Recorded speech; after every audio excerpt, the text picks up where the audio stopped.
Good morning viewers. এখন সকাল হয়েছে, কাল রাত্রে প্রচুর ঝড় বৃষ্টি হয়েছে।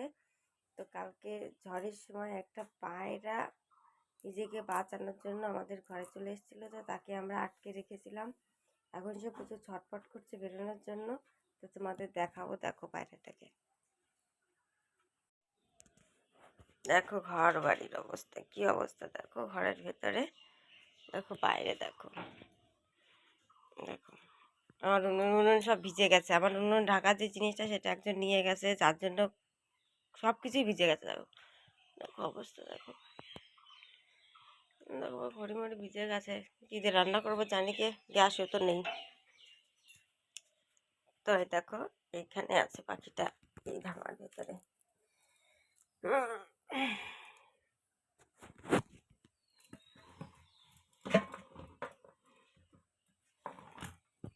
মটি মটি করেছে।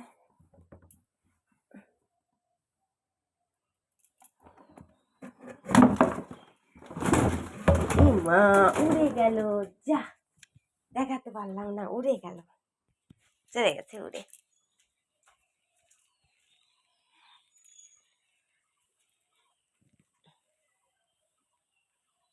উড়ে চলে গেল, দেখাতেই পারলাম না।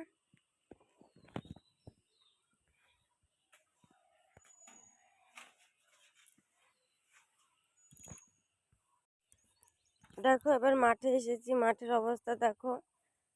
কয়েকদিন ধরেই গাড়িকে বলা হচ্ছে যে গাড়ি আসছেই না, গাড়ি আসলো তো নাই। দেখো এখন জমি কি করে যে চষা হবে না, ভারী পরিস্থিতি খারাপ হয়ে গেল। কারণ আমাদের জমির নিচে একজনের জমি আছে, তার জমিটায় জল বাঁধে, তো তাই তার জমিটা যাতে চষা যায় সেই জন্য আমরা একটু ওয়েট করছিলাম, কিন্তু আমাদেরই খুব খারাপ হয়ে গেল। এখন আমাদের জমি চষালো না, দেখো আশেপাশে সবারই পাট বোনা হয়ে গেছে গতকাল। আমরা যে কি করব ওখানে, জমি তো পুরো ভিজে গেছে। দেখো পায়ের অবস্থা কতটা কাদা হয়েছে, আল দিয়ে যাওয়ার মতন নেই।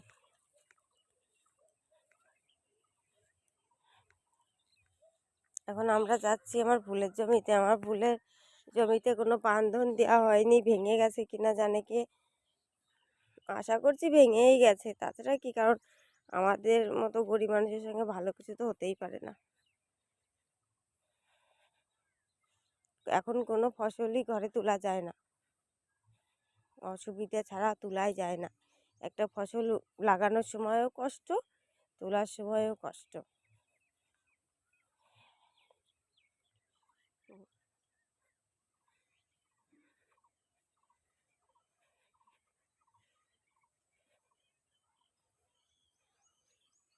দেখো এইসব জমি চাষার দরকার ছিল, তো আর তো হবে না। জমির জো চলে গেছে, নরম হয়ে গেছে। আকাশটাও মেঘলা, ঠিক রোদ উঠছে না, আকাশটা মেঘলা আছে। নাঙল দিয়ে চাষ দেওয়া যাবে, কিন্তু নাঙল দিয়ে চাষ দিলে না সেরকম ভালো হয় না। আমরা ভালোভাবে চাষ করে নিতে পারতাম, কিন্তু আমাদের নিচে যে জমিটা ছিল একজনের, আমরা চাষ করে নিলে তার অসুবিধে হয়ে যেত। চাষ করার সাথে সাথে তো পাট বোনা বুনতে হয়। দেখুন এই সব পাট বোনা হয়ে যাচ্ছে, আমাদের জমি শুধু পড়ে আছে। আমাদের না কজনের আছে, 4-5 জনের আছে জমি।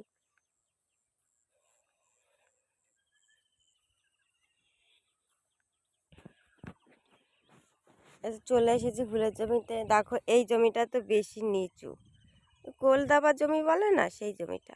এই জমিটাও খুব সুন্দর জো এসেছিল, কিন্তু আজকে আজকে বলে আসার কথা ছিল। গাড়ি গত 3 দিন ধরে বলছে গাড়ি যে আসছি আসছি, আসছে না। তো আজকে ফাইনাল কথা ছিল, কিন্তু আজকে আসলে আসা তো হবেই না। বৃষ্টি হয়েছে, মাটি টাটি পুরো ভিজে গেছে, কাদা হয়ে গেছে।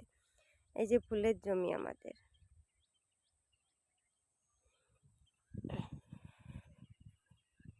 যে ফুল গাছ ভাঙেনি, যে পরিমাণে ঝড় হয়েছে কি বলবো। আমি তো রাত্রে বাইরে বেরিয়েছিলাম মুনুন মুনুন ঢাকার জন্য, সে দৌড়ে দৌড়ে ঘরে চলে যায়, পাক দিয়ে দিয়ে হাওয়া হচ্ছিল, খুব বাজেভাবে ঝড় হয়েছিল। আমি তো ভেবেছিলাম আমাদের ঘর মরি উড়ে না যায়। যাক, ফুল গাছটা ভালো আছে। ফুল গাছ নিড়াতে হবে না, ঘাস হয়েছে কত। এর আগের বার আমি নিড়িয়েছিলাম, আবারও নিড়াতে হবে, কারণ আমার বরের তো সময় হয় না। কালকে আল কুবিয়ে গেছি, যে আজকে গাড়ি আসবে। ও কি অবস্থা, এ দেখো জমি।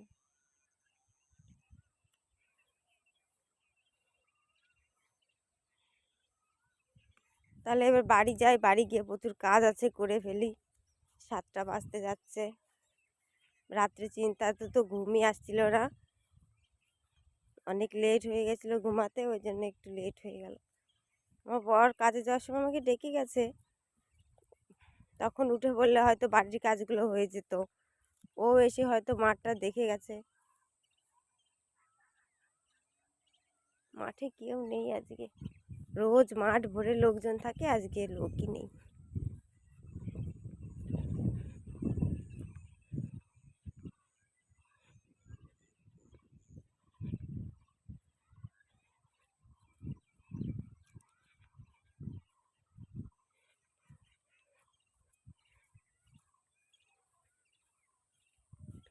দেখুন এই ফুলটা, এটা আমাদের না, এটা লোকের ফুল। কিছু কিছু সময় ফুল চাষ ভীষণ তাকে পড়ে যায়। এনার এই ফুলটাই ইনি 1,30,000 টাকা তুলেছে। ঠিক আছে, এনার প্রচুর তাকে লেগেছে। আর ওই একটা ফুল দেখো, ওই ফুলটা এই যারা চারা বিক্রি করে তারা লোককে ধোকা দেয় কী করে বুঝি না। ওনার চারাটা খারাপ ছিল, যেহেতু উনি প্রথম ধরাতে ওনার গাছ বুড়ো হয়ে গেছে। তাহলে এই কাজগুলো করতে হয়, চারা কিনতে গেলে কত টাকা লাগে, তারপরে একটা ফুল গাছ লাগাতে গেলে তার পিছনে প্রচুর খরচ আছে, প্রচুর খরচ। তোমরা যারা চাষ করে থাকো তারা বুঝবে যে একটা ফুল গাছ আর একটা বাচ্চা দুটোই সমান, একই রকমভাবে মানুষ করতে হয়। ঠিক আছে, ওদের একটু অযত্ন হলে ওরা এমন তেমন হয়ে যায়। দেখো এটা নষ্ট হয়ে গেছে, প্রথম তোলাতেই বুড়ো হয়ে গেছে, তো গাছটা ছেড়ে দিয়েছে, এখানে পাট বুনবে।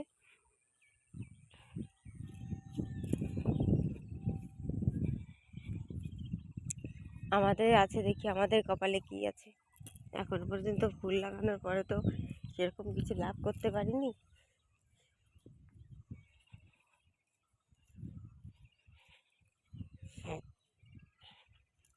যাই হোক,